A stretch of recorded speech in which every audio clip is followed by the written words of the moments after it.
10 years of living proof awakened living, from invisible warfare to divine protection through spiritual connection. My decade-long journey, how I found protection and liberation through spiritual resonance while enduring. 24/7 attacks from advanced invisible weapons. Act 1. Prologue. The Invisible War. 1. Opening question. Do you believe there exists a kind of warfare that cannot be seen? A form of attack that uses no guns or blades, yet can destroy your body and shatter your will? A war that medical science cannot detect, the legal system cannot prosecute, and others cannot comprehend. An invisible war? This is not science fiction. This is the reality my wife, Pure Lotus, and I have lived through for the past 10 years. 2. The early signs 2005 to 2013. The opening act of this war began quietly in 2005. Back then, we experienced strange incidents that seemed random, inexplicably biting our lips while eating, unexplained inflammation and physical discomfort, mysterious accidents and ailments. We were confused, assuming these were coincidences or health issues. We had no idea these were targeted probing attacks. 3. The Parasite Nightmare 2010 to 2013. In 2010, things spiraled out of control. Various parasites were repeatedly planted in our home by perpetrators, leaving us covered in bites. We tried everything: sprays, fumigation, professional pest control, but relief lasted only days before the infestation returned. This nightmare persisted for 3 full years, from 2010 to 2013. We didn't realize then that perpetrators were continuously introducing new parasites. We fell into despair. But each time I sought guidance from my late grandfather, the answer was always, the problem can be solved. Those 5 simple words gave us the courage and hope to persevere. Act 2. The Roots, the Flame of Lineage. 4. Family Heritage. From childhood, I knew that spiritual practice was not fantasy. My grandfather was a practitioner who could foresee the future through deep meditation. When I was 6 or 7, I heard from my cousin and mother that in his final years, my grandfather, feeling unwell, entered such profound meditation that he was mistaken for deceased and buried. Days later, his spirit appeared to my father, saying, "I wasn't gone yet. Why did you bury me?"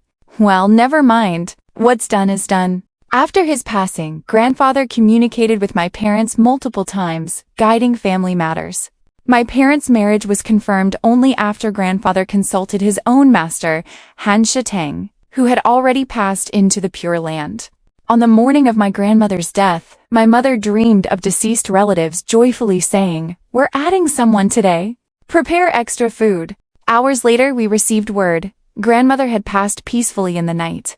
5. Mysterious protection. Another incident made me absolutely certain the power of the spiritual realm is real. My uncle was maliciously persecuted in his youth. Even while gravely ill, he was forced into hard labor. My family sought help from my grandmother's cousin, a spiritual medium through whom deities spoke. She said only 7 words. Within 7 days, listen for the sound. On the 7th day, the person who had persecuted my uncle suddenly died of illness. 6. The Seed of Faith. These real experiences planted a seed in my heart. The spiritual world is real. Practice can bring genuine connection and protection. From an early age, I developed a habit. Whenever I faced major challenges, I would seek guidance from my grandfather. Every single time, the answers were astonishingly accurate. This trust in my spiritual lineage became the foundation that allowed us to survive later attacks involving microwave weapons, toxic gases, and flammable materials. Act 3. The Darkest Hour, on the Brink of Death. 7. Full-scale attack, late 2015, early 2016. In late 2015, the attacks escalated dramatically. Perpetrators began using advanced invisible weapons, microwave radiation, sonic waves, infrasound, to attack us remotely. The primary target was my wife, Pure Lotus. 8. Pure lotus's miracle. A few months later, a friend informed us this was remote microwave radiation. Finally, we understood what we were facing. At the hospital, medical staff were stunned. Pure lotus's hemoglobin level was less than half the normal range. According to medical science, someone with such levels should be bedridden and unable to care for themselves. Yet, incredibly, despite feeling unwell, Pure Lotus continued working and managing household chores normally. Doctors shook their heads repeatedly, calling it inexplicable. At that time, we hadn't yet experienced any spiritual connection. But I later realized, though we hadn't felt the resonance yet, the protection of my grandfather and our lineage had never left us. That invisible force was sustaining her life, keeping us standing through the most vicious assaults. 9. The attack shifts mid-2016. In mid-2016, after failing to destroy Pure Lotus, the perpetrators also began attacking Mies, her primary caregiver. Microwaves. Sonic waves. Infrasound. The attacks escalated from a few hours daily to 7 days a week, 24 hours a day, without a single second of rest. Act 4. Awakening, from seeking help to connection. 10. The beginning of practice, early 2016. In early 2016, in our desperation, I shared with Pure Lotus the legendary stories of my grandfather and his master, Han Shitang. I said, seeking help from people is not as reliable as seeking help from the Buddhas. Let us turn to the Buddhas, Bodhisattvas, deities, my grandfather, and great master Han for protection. This shift in perspective opened the door to our journey of verified liberation. Pure Lotus, with her deep spiritual roots, immediately took action, prostrating before the Buddha, reciting sutras and chanting mantras. We started with the simplest practice, the 6-syllable mantra Mani Padme Hum. 11. Chanting aloud and being monitored, the perpetrators probing. At first, we didn't know we could communicate with the Buddhas through our minds. So we chanted the 6-syllable mantra aloud. The perpetrators monitored everything, our conversations, our prayers, even our phone calls with my parents.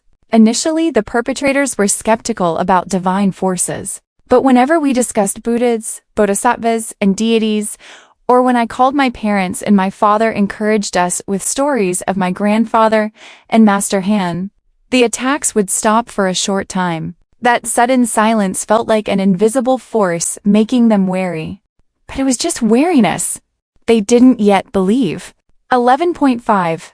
Doubt in the darkness. During the first few months of practice, because we hadn't experienced clear spiritual connection, I began to doubt. The Buddhas, deities, my grandfather, was all of this truly real? Were those family legends, those incredible experiences, just coincidences? Just self-comfort? We prostrated daily, recited sutras, chanted mantras, but the attacks continued. We prayed for protection, but our bodies were still being harmed. Persisting in the face of despair was the hardest part. But because there was nowhere to escape the perpetrators' attacks, because conventional methods were completely ineffective, we had no choice but to continue practicing. 12. The first connection, late 2016, the manifestation of power. In late 2016, after nearly a year of dedicated practice, the breakthrough finally came. We experienced our first clear spiritual connection. That connection shifted from vague pleading to crystal clear resonance. I distinctly felt the Buddhas, Bodhisattvas, and deities beginning to intervene against the perpetrators. In that moment, for the first time, I truly felt the perpetrators' fear. That force from a higher dimension caught them completely off guard, filling them with terror. That fear was so real that I became absolutely certain. This was not hallucination, not coincidence, but genuine divine protection. 12.5. The perpetrators' mockery and testing. But after some time, the perpetrators noticed something. The Buddhas and deities, being compassionate, only intervened to stop their evil actions. They did not inflict severe consequences. Emboldened, they grew bolder again. Meanwhile, we didn't yet know we could communicate with the Buddhas through intention alone.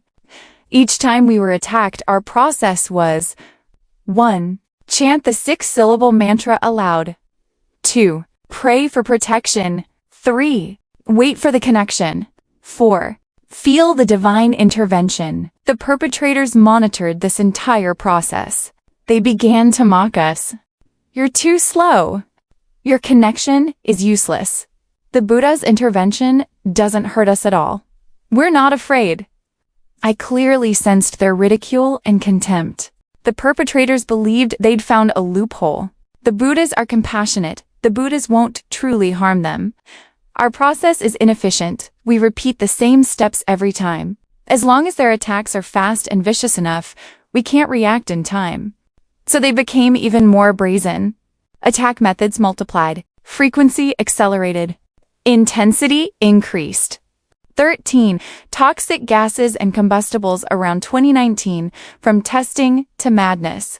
When the perpetrators realized microwave, sonic, and infrasonic weapons couldn't completely destroy us, the Buddha's interventions seemed insignificant to them. They escalated to even more extreme and insane measures. They repeatedly released toxic substances, poisonous gases, and flammable materials like propane into our home, attempting to poison us or create a fire to annihilate us completely. During that period, our toxic gas and carbon monoxide alarms went off multiple times. Each alarm was a brush with death. The horror wasn't from the unknown, it was from knowing someone was actively trying to kill you. And there was nowhere to escape. The Buddhas, Bodhisattvas, and deities were our only hope. 13.5. The turning point. The breakthrough of intention. But the perpetrators didn't anticipate. Their mockery and frenzied attacks forced us to break through our limitations. We finally learned to chant silently through intention, not aloud. To merge chanting and prayer simultaneously in our minds. To maintain real-time connection with the Buddhas instead of waiting for responses. Once the channel of intention opened, everything changed. The perpetrators could no longer monitor our prayers. They didn't know when we were practicing or when we were seeking protection. All they could feel was that force from the higher dimension responding faster and more precisely. What moved me most was how the very nature of this struggle had completely reversed. Initially, whenever they upgraded to more advanced equipment, more vicious radiation patterns, or indescribable brutal methods, I could clearly sense their arrogance. They believed this time they would finally succeed in destroying us. But as our spiritual resonance with the Buddhas and deities deepened, their attacks became futile. The Buddhas remained compassionate, refraining from inflicting devastating harm upon them. Yet their sacred protective force ensured the perpetrators could no longer cause us real damage. Watching them devolve from mockery to frantic hysteria, my fear disappeared completely. I even began to feel gratitude toward these perpetrators.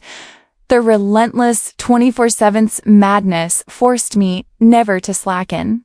Their more vicious methods became the greatest fuel for my diligent practice. They thought they were creating hell, but unknowingly, they paved my stairway to liberation. Act 5. Transcendence. From hatred to gratitude. 14. From fear to refinement. As the perpetrators' attacks grew more frenzied, with ever more methods, increasingly complex patterns, and rapidly shifting intensities, our spiritual connection with the Buddhas and deities only grew smoother. This was like refinement through a life-and-death struggle. The intensity of their attacks inversely strengthened our ability to connect. Since late 2016, the attacks became 7 days a week, 24 hours a day, uninterrupted bombardment. Yet our hearts transformed from initial fear and hatred into gratitude. 15. The awakening of gratitude. Yes, gratitude. Though the perpetrators have attacked us relentlessly for years, 7 days a week, 24 hours a day, our feelings toward them have completely transformed from fear and hatred into gratitude. Because They helped us build absolute faith in the Buddhas and Bodhisattvas. They forced us to practice diligently every single minute without a moment's slack. They allowed us to verify that spiritual resonance is absolutely real. They thought they were creating hell, but in reality, they paved the stairway to the pure land for us. They thought they were destroying us, but in reality, they became the strictest supervisors on our path of practice. Now, with our connection to the Buddhas, Bodhisattvas, and deities, our hearts have become profoundly peaceful and clear. Even though the attacks continue, we remained unmoved and serene. Act 6. Closing. Begin your journey of awakening. 16. An invitation of hope. Dear friend, if you are experiencing unexplainable hardship, attacks, or suffering, please do not give up. Spiritual resonance is not myth. It is not superstition. It is a lifeline that any ordinary person in desperation can grasp. But remember, this is not pleading. It is practice. The compassion and wisdom of the Buddhas are like the moon, always shining in the sky. But only when your heart becomes pure and stable through practice can the lake within you clearly reflect that moonlight. This is the true meaning of spiritual resonance. 17. The mission of this channel. I am Zhan Ming. On the Awakened Living channel, I will guide you step by step to cultivate right conduct, proper action, right faith, correct belief, right mindfulness, true awareness, to truly connect with the Buddhas, Bodhisattvas, and deities and receive wisdom, protection, and liberation. Subscribe to this channel and begin your journey of awakening. Until we meet again in clarity. Genius Hub Education, guarding the light of awakening in turbulent times.